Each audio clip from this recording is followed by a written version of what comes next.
Se eu colocasse 2 latas de refrigerante na sua frente, pedisse para você provar e escolher o melhor sabor entre as duas, uma escolha entre Coca-Cola e Pepsi, qual você escolheria? E se você acha que já sabe a resposta, pense outra vez. Gente bonita, salve, salve! Eu sou o seu portador de histórias e o conto de hoje é um teste que mostra como as marcas são poderosas, muito mais do que você imagina, aliás, capazes de alterar completamente a sua percepção de valor e até os seus sentidos. Você vai numa festa, tem Coca-Cola, não interessa se é festinha de criança ou balada.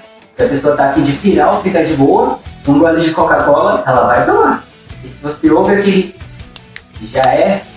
O primeiro de todos os refrigerantes surgiu lá atrás, em 1886, pela mão de um farmacêutico que tentava fazer um remédio para tosse com folhas de coca. Não essa. E noz de cola. Essa também não. Qual é, editor? Olha o público, eles vão pensar o quê? Vou pensar exatamente o que eu tô colocando na tela. Quer baixar aí, vai.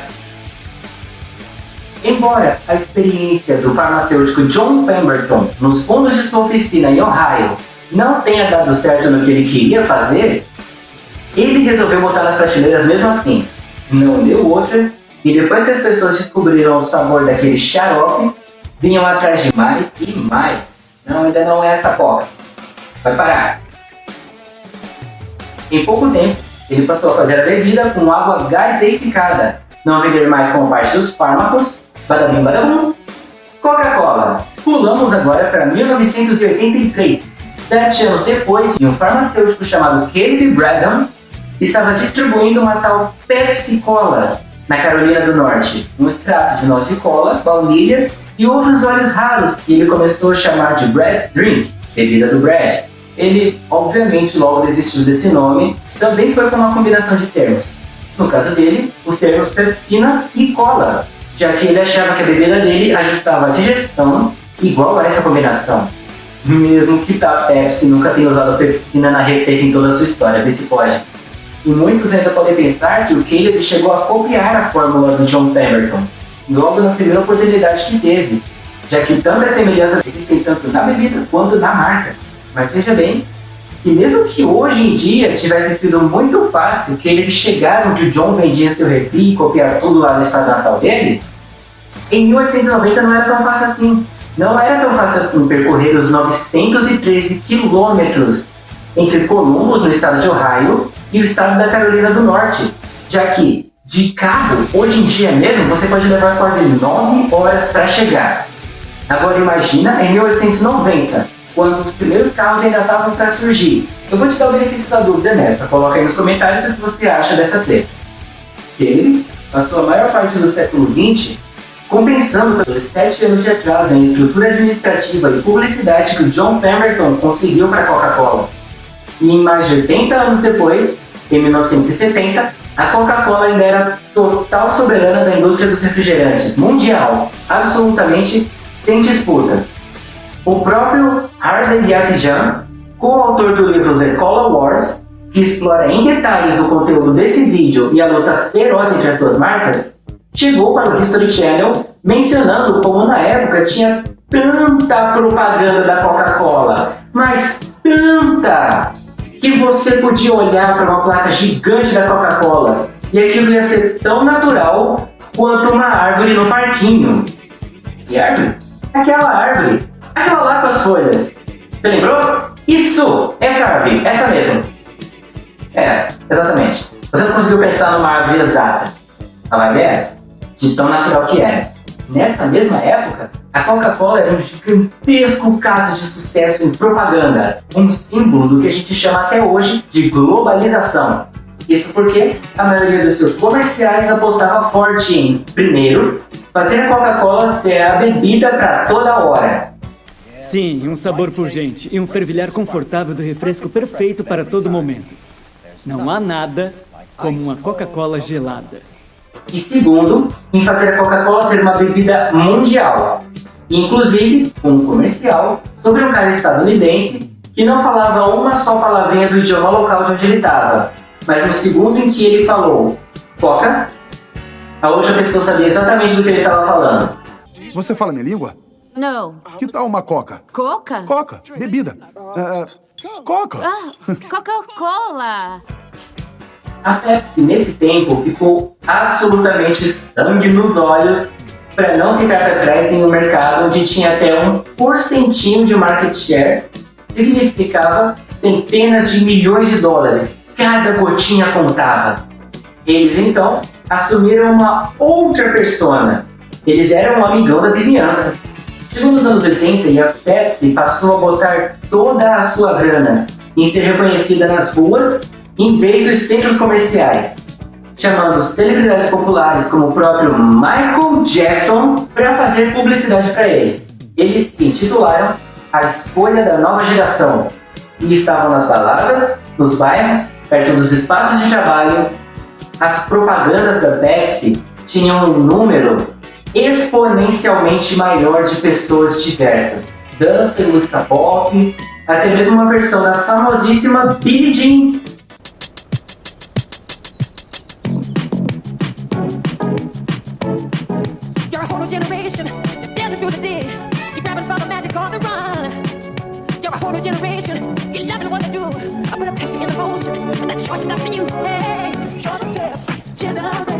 O foco era provocar os adolescentes da época, os seus pais, fazê-los se arrepiarem por completo e fazerem parte de um movimento. Agora, uma coisa legal nisso é que quando a gente percebe que narrativa a Pepsi começou a usar, é aí que começamos a entender de verdade como ela ganhou tanto espaço. Vem comigo, vem na minha, porque quase todo herói é na sua própria história. Um rebelde. Eles são o quê? Numa escala muito maior, a gente pode chamar de contracultura. E essa eu deixo a maravilhosa professora de português e roqueira de plantão, Fabiana Cardenuto, explicar.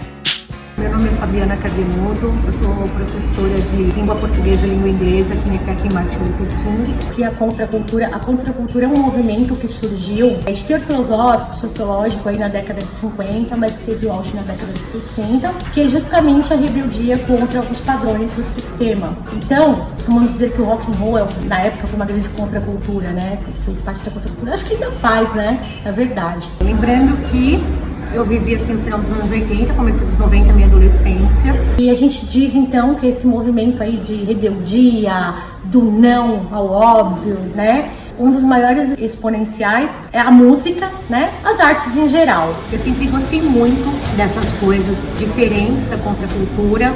Então elas são movimentos assim que elas abrangem muitas pessoas e elas vieram jogando essa contracultura. Tanto na música, quanto na literatura, quanto nas artes. Principalmente a cidade de São Paulo, ela viveu um período assim muito rico. E no rock nacional, principalmente, nós tivemos grupos aí de protesto. Nunca vai perder o posto, né, de uma das cidades assim mais rebeldes nesse aspecto do Brasil.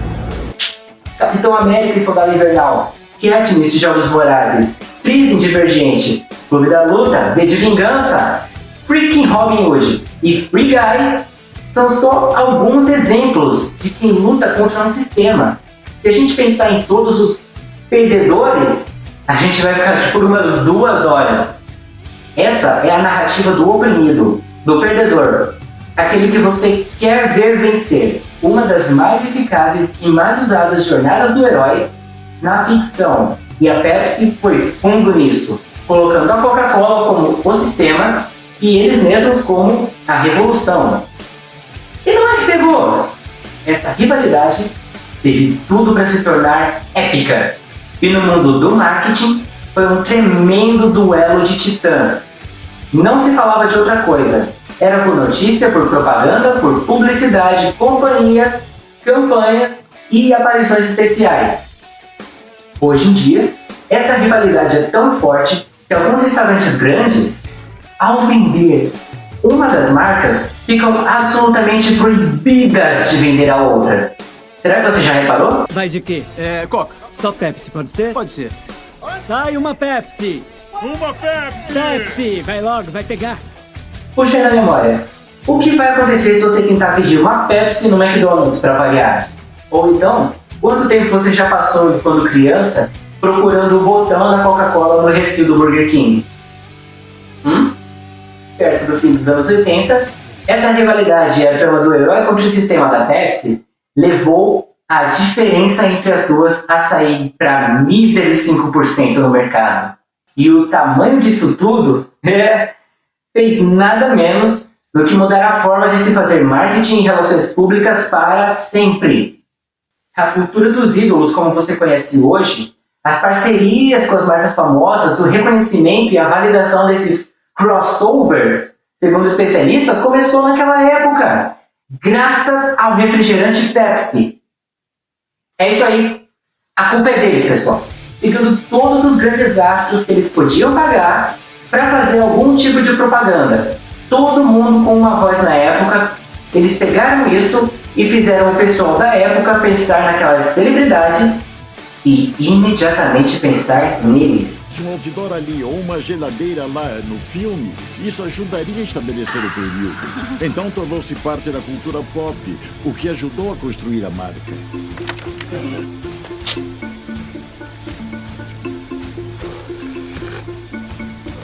Vai querer alguma coisa, garoto? Sim, me dá uma Pepsi Free. Tá gozando com a minha cara? Isso não existe. Quando Michael J. Fox estava em De Volta para o Futuro e a Pepsi teve tanta visibilidade no filme, isso foi um golaço. Aquele filme abriu os olhos de todo mundo para um novo jeito de promover a marca. Isso era, em vez de falar do seu produto, meu produto é melhor, ele tem isso, faz aquilo, tem tal preço baratinho. Falar das pessoas que tomavam, celebrar os consumidores, uma revolução inteira. Mas tudo começou com 2 garrafas e uma caixa. Volta um pouquinho, vamos voltar.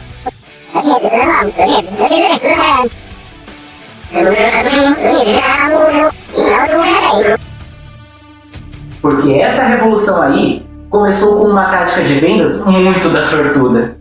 Na época dos representantes de vendas, lá nos anos 70, um vendedor montou uma pequena estratégia de convencimento que era no tudo ou nada. Ele decidiu tirar a tarefa de provar o valor do produto das mãos dele e deixar na mão do seu público.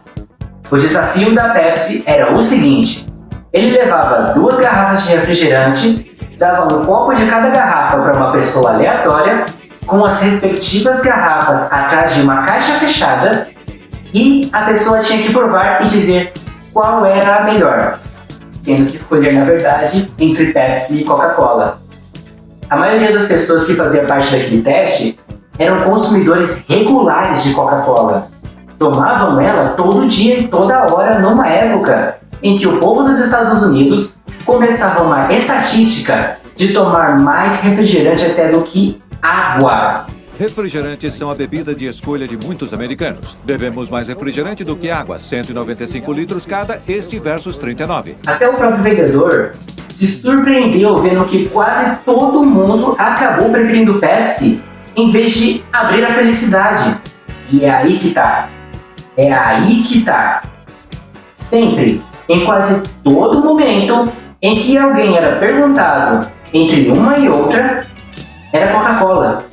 Sempre que você podia escolher entre as marcas, Coca-Cola não tinha nem competição. Mas quando esse vendedor no Texas tirou as estampas, a coisa toda virou de cabeça para baixo. E isso, no momento em que a Pepsi não tinha nada a perder, deu aquele super surto de confiança nela. A Pepsi virou protagonista de anime naquele momento. Lembrou dos amigos, a música tema começou a tocar, ela foi pra batalha.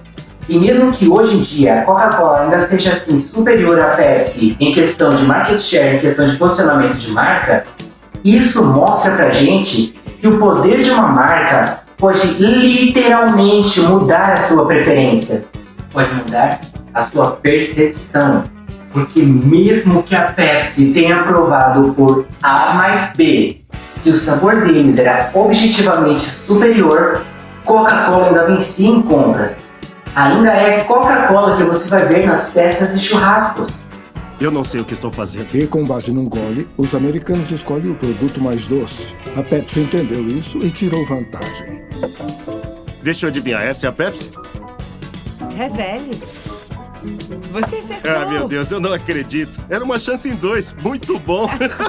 Por 2. Pepsi venceu a batalha, mas a guerra Essa terminou com o Papai Noel. Ei, era Papai Noel? Você que fez isso no roteiro, né, não, editor? Oi? Mas eu nem tô zoando sobre isso, continua aí. Tá? Oh! E por quê? Porque a Coca-Cola continua tão forte, continua no topo, quando a Pepsi faz tudo para tentar chegar naquele patamar, naquele pódio. Resposta: era tarde demais. Lembra lá no começo, quando eu falei que um dos pilares do marketing da Coca-Cola nos anos 80, ou do posicionamento gritante para criar presença? Lembra disso? Eles fizeram questão de apostar em um elemento ainda mais profundo do que é chamado de Brand Recognition, o reconhecimento da marca. A emoção. Nada de cultura ou de exemplos. A Coca-Cola cavou lá no fundo do seu cérebro. Ela fixou moradia lá e fez você pagar aluguel pelo espaço na sua mente. Uma combinação reforçada ao longo de décadas, alimentada de pouquinho a pouquinho e de montão. A sugestão de que Coca-Cola te faz feliz. A cor vermelha, por exemplo. Vermelho é coragem, vermelho é adrenalina, é intensidade e é Coca-Cola. Reforçando ideias da psicologia das cores no marketing, já que existem estudos que descobriram que até 90% das impressões que alguém tem sobre o produto podem ter uma base na cor. Então eles fazem o quê? Taca vermelho? Taca a luz? Taca destaque? Desde que a televisão a cores existe, desde que técnicas de edição de imagem existem, eles fizeram questão de pôr um baita contraste entre o vermelho e todo o resto. Depois, som. Nada se compara ao som de abrir um refrigerante. Aquele tss é inconfundível e a Coca-Cola foi a primeira a dar o maior foco nisso. Fazer você ouvir de novo e de novo e de novo aquele tss e ver cada gotículazinha escapar da despressurização da garrafa e ver aquela uma gotinha de umidade cair pelo lado da garrafa. Tudo isso para mexer com o seu paladar, o seu tato, a sua audição junto com a sua visão para que o refrigerante seja igual à Coca-Cola. E quando seus sentidos estavam dominados, era hora do seu coração se render. O outro aspecto das propagandas da Coca-Cola foi firmar uma associação com os momentos felizes, os momentos de família, rolê com os amigos e especialmente o Natal. E eu sei o que você está pensando agora, que antes o Papai Noel costumava ser verde, e isso até a Coca-Cola se apropriar do novelinho, vestir de lei de vermelho e roubar o Natal, fazendo todo mundo esquecer da cor original. Isso é uma questão que se tornou uma polêmica em anos recentes. Na verdade, a própria questão se o Noel era vermelho ou verde antes da Coca-Cola é um terreno bem escorregadio, já que existem relatos do conto ser contado com as duas cores pelo mundo. A própria empresa fala no FAQ deles, perguntas frequentes, que eles nunca realmente fizeram mudanças no personagem. O que a Coca-Cola fez foi usar esse vermelho que se encaixa com a marca deles e se agregar ao Natal. Aqui no Brasil, no nosso país tropical abençoado por natureza e bonito por Deus.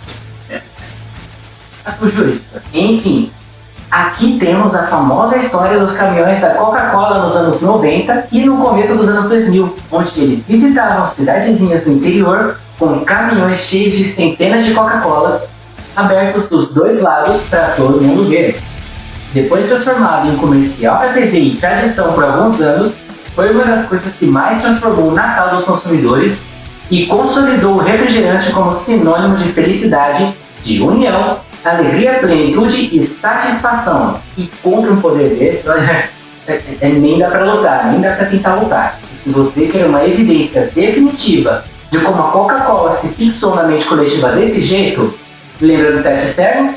Pois é, quando o teste que provou que a Pepsi, como sendo a melhor, se tornou popular e se espalharam pelo país dos Estados Unidos inteiro, a própria Coca-Cola se desesperou tanto que chegou a mudar a fórmula que já vinha lá dos dias do John Pemberton para ficar mais doce, igual a da Pepsi. Foi chamada de New Coke e o pessoal odiou, mas odiou com uma força, odiou tanto que quando eles voltaram com o sabor original, as vendas deles estouraram e eles voltaram pro topo rapidinho. A marca que eles criaram, um conjunto de elementos que significa Coca-Cola, é tão forte e tão fixa que eles estão presos numa prisão criada por eles mesmos. Uma prisão doce, gasosa e de estampa vermelha. Pessoal, esse vídeo não teria sido possível sem umas bases de pesquisa. E é por isso que, se eu for fechar com alguma coisa, eu quero fechar com essas duas coisas. Primeira, isso nem fez sentido.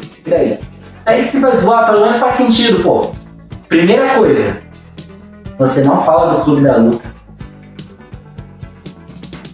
Esse vídeo foi baseado no documentário topíssimo do History Channel chamado A Guerra das Colas. 7 episódios de no máximo 6 minutos disponíveis de graça no YouTube e vale muito a pena assistir se você quer entender a história por trás da rivalidade que mudou o jeito de se fazer marketing. E também o livro que foi co-escrito pelo Harvey Yazian, já mencionado aqui mais cedo no vídeo, A Guerra das Colas, que revela as minúcias realmente importantes para se entender toda a trama e até ver o que, Pois é, né?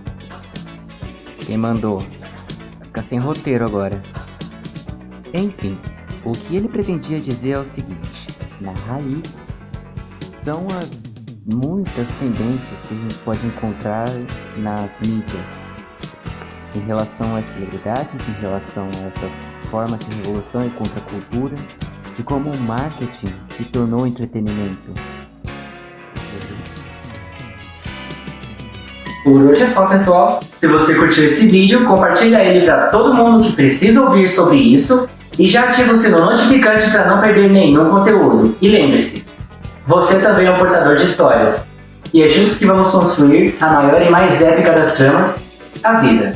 Até a próxima, gente bonita. Vida longa e próspera.